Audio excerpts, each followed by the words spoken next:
Lors de notre dernier conseil, présidé par la première adjointe, j'étais intervenu, pour une fois de plus, demander que les conditions d'un débat démocratique équitable puissent être réunies. Il s'agissait de disposer des informations évoquées par le directeur de Bibus en réunion du Conseil métropolitain de sécurité et de prévention de la délinquance et dont nous demandions le détail pour mieux juger des initiatives prises ou à prendre pour assurer la sécurité dans les transports en commun. Et il est regrettable que l'exécutif ne transmette pas spontanément ce type d'informations essentielles à la bonne gestion de notre collectivité. Il est naturel qu'il y ait entre des élus représentant des sensibilités politiques diverses des points de vue différents sur les affaires locales. C'est justement dans nos conseils que ce débat démocratique doit avoir lieu en permettant à tous les conseillers d'avoir accès à toute l'information dont ils ont besoin pour délibérer. Ces rétentions d'informations vont à l'encontre de la qualité du débat public. En effet, celui-ci devrait au moins pouvoir s'appuyer sur des faits établis et partagés, même si leur interprétation peut ensuite nous séparer. Le travail des services de la collectivité et de ses satellites, services dont nous apprécions la compétence et le dévouement, concerne tous les Brestois et tous leurs représentants, c'est-à-dire aussi les élus de l'opposition que nous sommes. Nous pourrions faire valoir nos droits à l'accès à l'information en ayant recours aux tribunaux compétents.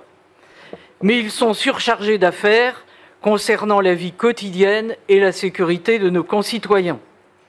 N'allons pas les encombrer de questions qui devraient pouvoir se régler dans le dialogue démocratique.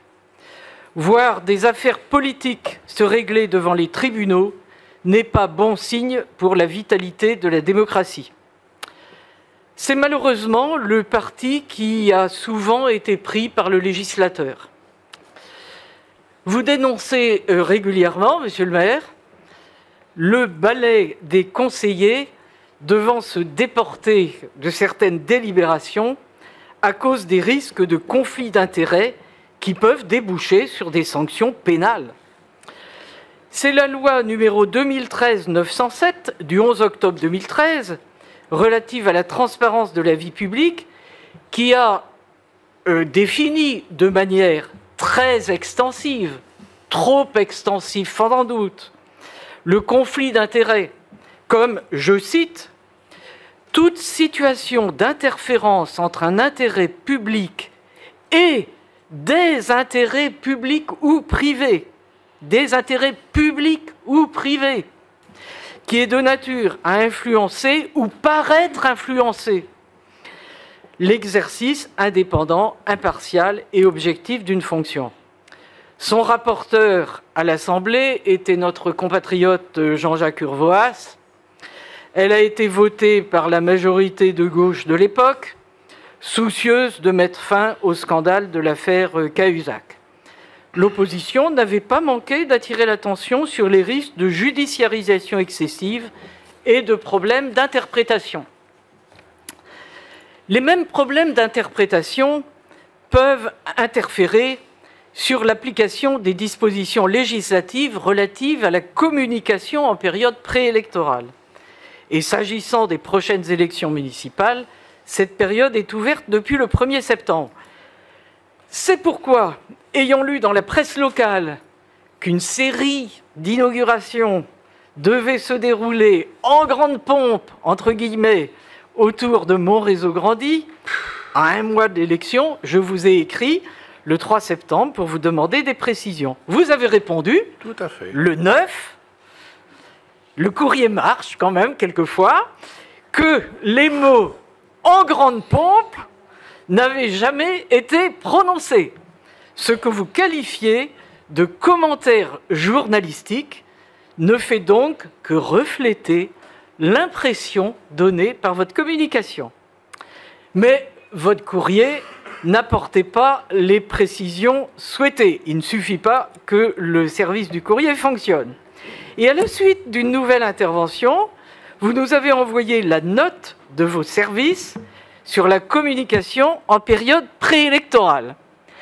Vous vous inquiétez aussi de savoir si j'avais accompli les mêmes démarches auprès des conseils départementaux et régionaux. Alors, nous n'avons peut-être pas été aussi attentifs, mais nous n'avons vu nulle trace d'intention de leur part de venir effectuer à Brest, à votre insu sans doute, une série d'inaugurations, qu'elles soient ou non en grande pompe. Nous restons en attente du programme des différentes inaugurations et manifestations publiques sur la période ouverte depuis le 1er septembre. Nous souhaitons aussi connaître pour chaque manifestation les budgets, les mises à disposition ou les valorisations, le recours à des partenariats de sociétés publiques, SEM ou SPL, d'équipements de quartier ou d'associations subventionnées, ainsi que le nombre d'invitations. Il est important, au vu de la loi, il est important de distinguer ce qui est poursuite des affaires courantes de la collectivité, selon